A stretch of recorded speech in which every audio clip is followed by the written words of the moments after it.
C'est fait. Jean-Marc Aboun vient d'être livré à la justice par l'Assemblée nationale. Alors que les députés nationaux sont en vacances, le bureau de l'Assemblée nationale n'a pas hésité à autoriser ce lundi 25 juillet le procureur général près la Cour de cassation d'atteindre l'ancien premier vice-président de l'Assemblée nationale et président AI de l'UDPS.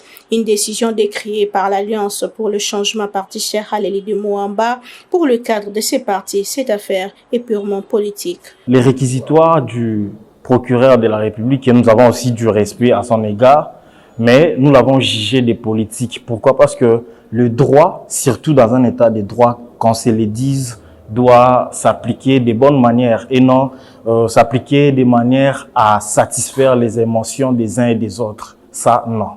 Interrogé à ce sujet, Maître Kyonga Silver, avocat au barreau de Kinshasa Matete, affirme que la procédure a été bel et bien respectée. La procédure est respectée parce que la loi prévoit ceci.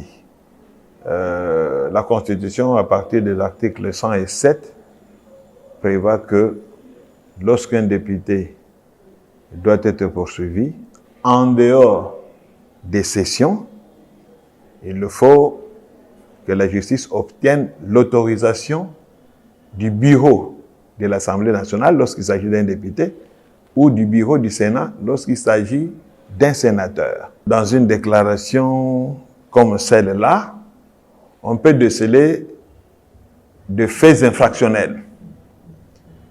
Mais de mon analyse, la question que je me pose, c'est celle de l'opportunité des poursuites.